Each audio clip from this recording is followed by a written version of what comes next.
A nudnik, a real bum. The bad clowns freak him out. This is the theme song of the podcast of the movie of the uncle of the nephew who's a dreamer and he cannot keep a job. We watch the movie by the minute and we talk about what's in it, but we want it to be different, so we added 2 more seconds. It's UHF 62. 60 second, UHF 60 second. I know. Welcome back to UHF 60 second, the podcast where we talk about the 1989 Weird Al film UHF 62 seconds at a time. I am your host with a steadily graying beard, David. I am joined by my co-host with a wonderful full head of hair, Jonathan. Oh, thanks. That's very nice of you. It's we more haven't seen each other in a while. It's more envy than. But anyway, we are also joined by Rudi Thornburg from Open the Podcast Doors. Hal. Excellent work. Glad to be here, guys. Thank you so much for having me. Oh, thank you for joining us again for episode 12. And we do not have a timestamp, Jonathan, because you've not done all the work. I sure do. Oh, I sure awesome. do. I got my notes right here. It is. This starts at 11:22 and goes till 12:24. What that means for the regular person is that this segment begins with the end of the cheek gag, and it ends with Aunt Esther finding the deed to Channel 62 in Uncle Harvey's sport coat pocket. So we're all done here? We've covered it. All right. Now, in the last minute, we were introduced to Aunt Esther, but did we actually find out what her relationship was to him? Where at the very beginning of this minute, he says, where's Uncle Harvey? But did he ever say, like, Aunt Esther? No. Who's the one that's a blood relative? Well, okay, let's get right into it because, guys, I promised some speculation last episode. So I noticed something while I was preparing for this minute that I'd never noticed before in this movie. And you're probably going to laugh because it's completely inconsequential and you probably have seen it. But Terry is in the background. Terry is at this party when George is trying to let the dog drink from the ladle. You can clearly see Terry talking to another guest in the background. Yes, I noticed that as well. And I may also be ashamed to find out that may be the first time I noticed that. It was the first time I'd noticed that. And then also combine that with a nifty-difty little map of where all these locations are in the city of Tulsa that Jonathan has wonderfully put together on our website, UHF62nd.com, UHF60second.com. If you go there, you can look at where all these different places are. And the Bilchick residence is very close to Terry's apartment. My theory is that actually Harvey Bilchick and Esther Bilchick are Terry's aunt and uncle, not George's. Oh, you just blew my mind. Because he brings her there and she's obviously talking, like George is kind of like on Esther's heels. Like he doesn't know anybody else at the party except for her. So he's going to stick with her. And she is talking to, Terry is talking to other people at the party. She knows all of her aunt and uncle's friends. And also, to skip ahead to the very end of the minute or actually, well, I guess this is cheating. This is skipping ahead to the next episode, actually, when Esther, says she knows just the person to run the station. Harvey's reaction to that is, if this was actually his nephew, even though George is kind of a screw up and, has 4 jobs in a month or whatever, but his reaction is so, this is like his nice niece who he loves, his nice niece's screw up boyfriend. And so he's like, no, not him. he really doesn't like George at all. And I think it's because he's, the interloper on his nice, innocent niece. So that's my theory that I've concocted. I'm liking it. I'm ready to read some UHF fan fiction.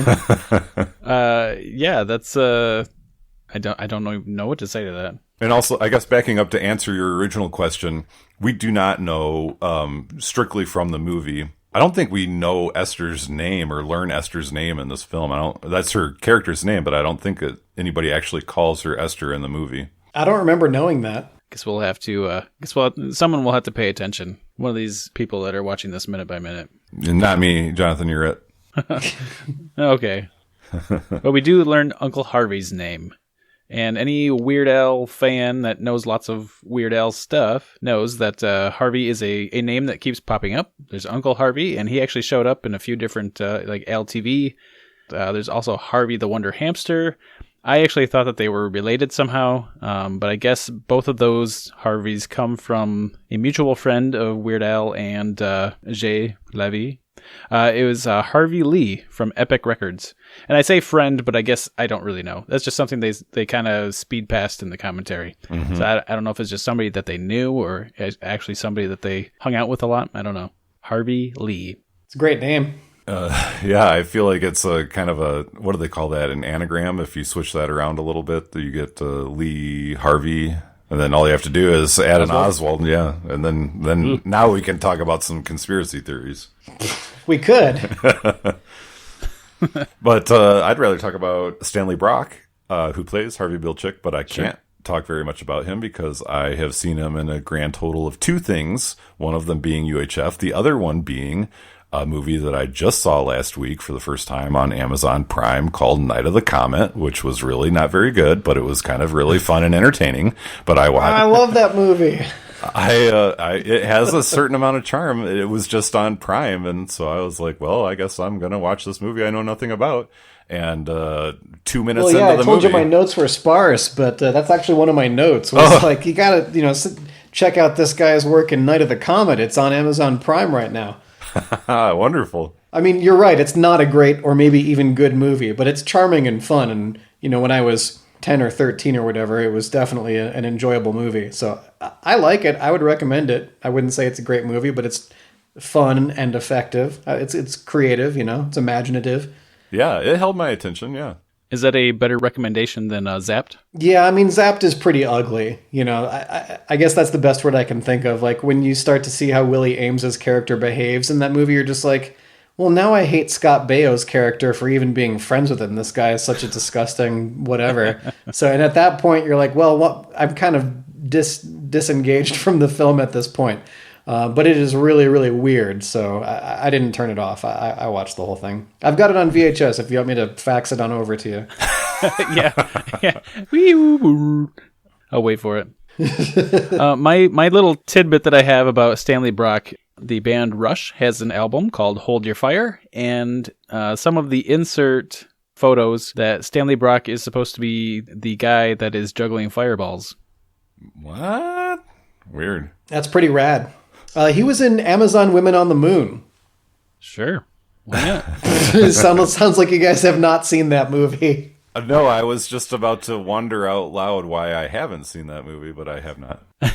Well, it's a collection of what's like spoofs. It's like just total absurdist ridiculousness. That the quality of humor that's probably aimed towards 9 to 13-year-old, but there's like all kinds of nudity and sex jokes in it that, really aren't appropriate for 10-year-olds, but it's just the sort of thing that the dawn or the heyday of cable television made possible. It's Kentucky really, really Fried funny. Movie. It is exactly like Kentucky Fried Movie, but it's a little bit, higher production quality. Like, it's actually entertaining and you don't feel like you're having a fever dream all the way through it. Not that I don't love Kentucky Fried Movie. This is just a little bit more cohesive. And I can't say, using the word cohesive to describe Amazon Women on the Moon is like using restraint to describe anything in UHF. But it's a really good movie, and I shouldn't even say that. It's totally worth watching. I'm really bombing the movie recommendations. I guess I don't want to spoil his character, but I will, because nobody's going to watch this movie if they haven't already seen it. He's in an ad for a service called Hair Looming, where it's like hair replacement therapy, but they take this like staple gun and they staple like carpet into your hair. So he ends up with like brown shag carpet sticking out of the top of his head. It's really funny. You are improving. You're upping your recommendation game. That I kind of want to seek it out. Well, I would totally recommend Amazon Women on the Moon. I mean, some of it's really stupid, but it's pretty fun, and the parodies are really well done. Man, that's a lot more Stanley Brock love than I thought we were going to get, but that's awesome. Unfortunately, Uncle Harvey is no longer with us. God rest. 1991. That was not very long after this movie. Some would call it 2 years. some. I guess if you're counting. But who's counting? Well, not Stanley Brock. Do we want to move on to the poker game? I do. I hope that means that you know something more about poker than either of us do.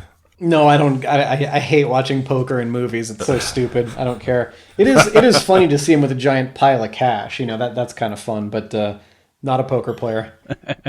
Well, I did some research, meaning that I asked a friend who is a poker player. This isn't like the movies got it way wrong. It's totally not what they would do. But he says 2 pair, aces high. That's not completely correct because he does have 2 pair. But in this case, the complete hand is 2 pair, 9s high because he's got 2 pair and then the off one is a 9. But the actual full would be 2 pair, aces over kings, 9 high. That's the full hand. Most of the time, they don't actually say all of that. They may say aces over kings, but they kind of leave the 9 out unless it's Texas Hold'em or something like that. I don't know. I didn't get that far into it. I just kind of let him tell me the answer, and I wrote some of it down. In this case, who cares? I don't even think we see anybody else's cards, so whatever. Couldn't have said it better. I mean, the poker games in movies are pretty much all just a MacGuffin to get to somebody winning or losing, which happens. So the scene serves its function. Yes, and it's a good day to be Harvey. Yeah, the cigar. Oh my God, he's great. Apparently, in the commentary, they make note that he was dying. Apparently, he couldn't deal with the smoke very well, and they just kept pumping it in because they wanted to make it really, smoky. And I guess he was just really struggling with that, according to Al. They killed him. Yeah. Oh, the sad part is he wouldn't be the first one. What? Who else has died from smoke in this movie? Oh, we'll get there. Well, not because of smoke. Oh, I thought you said I know who you're talking about. Oh, yeah. I guess I do too. Yeah, don't tell anybody. Save it. Yeah, we don't want to spoil that kind of stuff. Nope. The only thing, my takeaway from the poker game is that I am really glad that I live in an age where craft brew and or just good beer is very readily available because of Budweiser and Miller Lite. I mean, I like cheap beer in addition to really, really good beer. And that was maybe my favorite, visual aspect of the poker scene was getting to enjoy the crappy beer. Cause that's certainly what my relatives had floating around when I was a kid was, Miller and Lowenbrau and what else was like a Michelob, just a lot of Miller Genuine Draft. And, yeah, I remember those cans very well. So that's, it's period correct. But yeah, it's great that we don't have to drink it. We don't want to. Right on. Can we go back to Esther for a second here? I just realized I neglected a bit of business from the previous episode.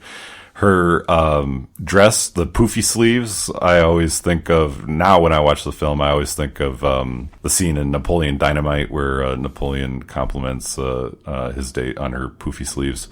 It just made me think of the clothing. There's a lot of sports jackets in this episode and the extras at the party.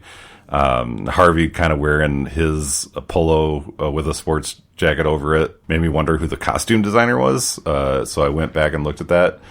And costume design done by Tom McKinney, who directly before this did Poltergeist 3. So there you go. It's all very period correct, late 50s stuff. These costumes, his suit and everything. Mm-hmm. They're definitely showing these guys of a different era. I think it's pretty effective. Taking it back to the Punch Bowl. And we're not skipping over like one of my favorite parts of this minute, are we? Big Louie? Big Louie. No, we. Woo. Go Big Louie away because I could not find a credit. I could not find out who the voice of Big Louie is, or who the hand actor is for Big Louie, I guess I'll say. So enlighten us, Jonathan. No, I couldn't either. I was more distracted by just like what it means or what it reminds me of. And you've got Blofeld from You Only Live Twice. You've got Dr. Evil, which came later from the Austin Powers movies. my direct line of reference would be Dr. Claw from Inspector Gadget. Mm-hmm. There's got to be other things that reference the same thing. The bad guy where you only see his arm. No, yeah. I mean, for me, this is definitely like I probably saw this before I know that I had seen some James Bond movies before this, but I don't know that I saw this as a reference to Blofeld or a Mr. Big kind of character. I guess I kind of think of Dr. Strangelove. Peter Sellers got his unscrewable arm. No, the salami is I don't remember if the salami happens in this scene or a different one, but yeah, the Big Louie characters, the voice in particular is perfect and really fabulous. I just tried to look it up for you, and it says on the IMDb page, it's like one of the questions was who provided the voice of Big Louie, and then it says according to the Ask Al section of WeirdAl.com, Al doesn't remember. Of course. That's the guy that in the commentary is giving us the exact address for all of these places. Yeah, so it's lost to history. Clearly this is deliberate. Either that or he was already out of the picture by the time they were doing the voiceover work. Who knows? It's all second unit stuff. Al's not going to stick around for that. Yeah, I think it's been redacted. Yeah, probably. Speaking of Al giving us addresses, we know that this party sequence is shot at 6636 South Knoxville Street, which is kind of on the southeast side of town a little bit, but it is really close again to Terry's, which kind of makes me, if we want to like zoom out, we kind of get into the weeds sometimes looking at these movies minute by minute. But if we think about the story thus far, everything has happened in one day. So he's worked a full shift at Burger World, gone back to his apartment to hang out, then drove across town to Terry's for dinner, and now it's still the same night. They're at this party at Terry's aunt and uncle's, which is pretty close. It's only a matter of some blocks away. This is a pretty long night. Did you say 6636 Knoxville? South Knoxville, yeah. Have you been to 6636 South Knoxville in Tulsa, Oklahoma? No, I'm just going to look it up on Zillow. I want to see what this house looks like. Oh, it looks like you would expect it. It doesn't disappoint. Oh, it's got the what is it? It's not flagstone. The exterior here on the garage. Yeah, this is Fieldstone. Gorgeous. Built in 1974. I'm loving it. Mm-hmm. $300,000. Oh my God. In Tulsa? Yes, I like how they keep saying in their listing that it's 3-bath, but there's like a question mark on how many bedrooms there are. How do you define bedroom? Yeah, what really is a bedroom anyway? I mean, Well, I guess legally it has to have a closet. So maybe there's a bedroom that doesn't have a closet, so they can't technically call it a bedroom. I don't know. I'm just imagining that there's one bedroom and that bedroom has 3 bathrooms attached to it. Yeah, maybe the bedroom is like a 600 square foot bedroom. I don't know. We got to get in there. It says it was last sold in 2014. I don't know. I don't know if that's surprising or not surprising. All right, road trip to Tulsa. Let's do it. I'm in. I'm totally in. I always just got hung up on the Rodeo Drive. It's so silly. Yeah, like when I was a kid, I didn't realize. I realized that he was being silly, but I didn't actually know what the real thing was. Not until you saw Pretty Woman. I've actually never seen that either. Me either. Well, I think the three of us are going to take a recess, and we are going to watch the Richard Gere film Pretty Woman. And what? Why? I didn't sign up for that. And we'll be back shortly with episode. Oh, wait a minute. We can't. Hold on. The dog, the punch bowl. Yep. Oh, yeah. We know from the commentary that Al was unimpressed with this dog. It didn't do what they wanted it to do. Yeah, it was supposed to hop on its back legs and jump into the punch bowl, which I think is pretty far a stretch, even for a talented dog, for them to ask it to jump into a punch bowl. That's a big ask for anyone, really. So then he just threw it in there. I do like he's trying to feed it the punch, though. He's being nice, I guess. I mean, unless there's alcohol in that punch. Well, there's quite a bit of citrus with all the orange. Do we know our dog's allergic to oranges? Oh, boy. Is he pretty much just assuming that the party's over at this point? Like, Like, who else is going to drink the punch after he's been trying to feed it to this dog? Well, if the punch is spiked, maybe he's trying to get the party going by getting this dog drunk and then setting it loose on the guests. I don't know. I don't think George has a concern about getting... Maybe that's why, like, we don't see him being as bored as we would imagine ourselves because he's so clueless, you know? And he's just trying to entertain himself, like, moment by moment, the way he goes through all of his life. So he's playing with the dog, and he's like, hey, why wouldn't the dog want some punch? And then as soon as somebody calls his name, the dog thing's done. He's moving on, you know? Yeah, I'll buy that. I am a little bit sad now that we don't get like Chekhov's dog or something, that we don't see this dog with the little red belly, like a punch belly running throughout the movie or something. Is there a dog in a tutu walking on its hind legs at any point in time on the daily programming of his television station? I think the next time we see a dog, it's heading out a window. All right. Are we throwing this episode out the window? Yeah. All right. Well, listeners, please tweet at us at UHF62ND and tell us why we should care about poker, or alternately thank us for not spending a lot of time dissecting this poker game, whichever you prefer. And then head on over to Space Station 5 to talk about 2001 with Rudy and Chris. That show sucks. Let me be your hog. Let me be your hog now. I said, baby, baby, baby, baby, baby, baby, baby.